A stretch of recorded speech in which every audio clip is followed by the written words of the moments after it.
wabarakatuh. Perkenalkan, nama saya Sejunia Nisi. Saya mahasiswi dari Universitas Pembangunan Pancabudi.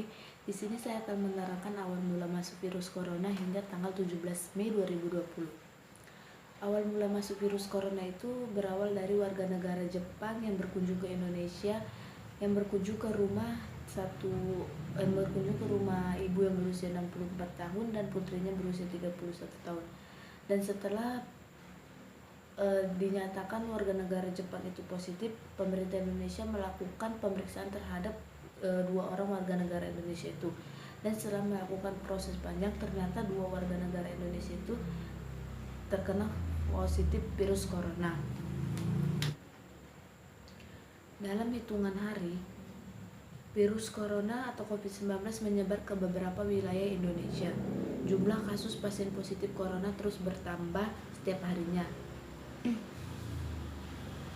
Bermula di Cina, virus corona kemudian berjangkit di 200 lebih negara dalam waktu sekitar 4 bulan.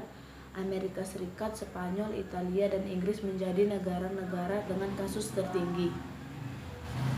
Dalam data 60 orang pasien awal yang dirawat karena positif virus corona di Indonesia, lebih dari separuhnya berusia 40 tahun. Karena memang virus corona yang rentan terhadap orang yang lansia, karena orang lansia itu imun tubuhnya sudah menurun. Pada Rabu 25 Maret 2020, juru bicara pemerintah untuk penanganan virus corona Ahmad Yuryanto menyampaikan ada satu orang pasien yang dinyatakan sembuh setelah 2 kali menjalani tes, sehingga pasien sembuh menjadi 31 orang. Setelah menembus angka 3 juta penderita pada 28 April, jumlah kasus secara global dalam waktu kurang dari 2 pekan mencapai 4,6 juta orang lebih pasien.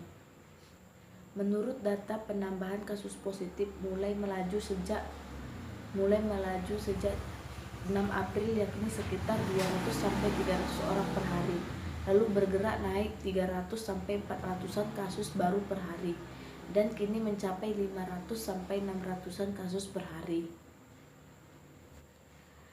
Dan Jakarta termasuk sebagai provinsi dengan jumlah kasus tertinggi masih mengalami penambahan pasien COVID-19 di posisi teratas di Indonesia. Dalam 2 pekan terakhir hingga Minggu 17 Mei, penambahan kasus positif di Jakarta bergerak di kisaran 80 sampai 100-an kasus per hari. Kasus positif di Jakarta kini sudah lebih dari 6.000 orang. Juru bicara pemerintah untuk penanganan COVID-19 Ahmad Yuryanto mengatakan sudah saatnya masyarakat membiasakan cara berpikir dan bersikap yang baru, yaitu yang ia sebut produktif dan aman dari COVID-19.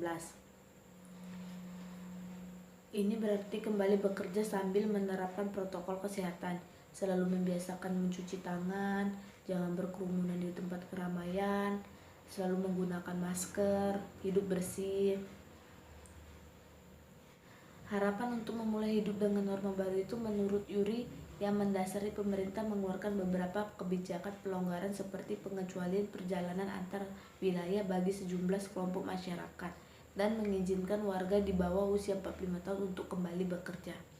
Karena efek dari virus corona ini banyak sekali penduduk Indonesia, warga Indonesia yang masih muda seperti buruh pabrik itu di PHK, pegawai-pegawai hotel di PHK. Kasus positif virus corona di Indonesia terus bertambah dan telah menembus 18.000 orang. Pemerintah tengah menyiapkan protokol untuk kehidupan new normal alias normal baru. Masyarakat diminta untuk kembali bekerja dengan cara berpikir yang baru. Tambahan kasus positif harian tertinggi terjadi pada Rabu 13 Mei, yakni 686 orang. Penambahan itu disebut pemerintah sebagai dampak dari penambahan kapasitas tes virus corona pada warga. Pemerintah meyakini puncak pandemi COVID-19 di Indonesia akan berlangsung pada bulan Mei 2020. Keyakinan ini disampaikan oleh Ketua Gugus Tugas Percepatan Penanganan COVID-19. Masa puncak pandemi ditandai dengan perlambatan penyebaran penyakit atau penurunan jumlah kasus baru. Jakarta sebagai provinsi dengan jumlah kasus tertinggi masih mengalami penambahan pasien COVID-19 di posisi teratas Indonesia. Dari 18.010 pasien 4.324 pasien sembuh dan 1.191 meninggal dunia. Dan sekarang pemerintah lagi menjalankan program PSBB. Dengan cara begitu agar masyarakat tidak berkeliaran dan tidak berkerumunan di tempat yang tidak penting, seperti di tempat warung kopi, di tempat kafe-kafe.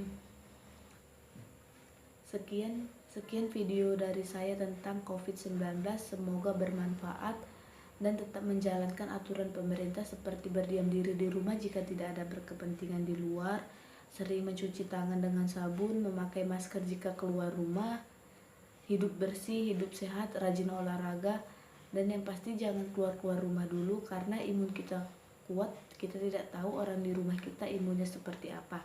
Bisa saja kita tidak kena tapi orang terdekat kita terkena gara-gara kita. Sekian video dari saya, semoga bermanfaat. Wassalamualaikum warahmatullahi wabarakatuh.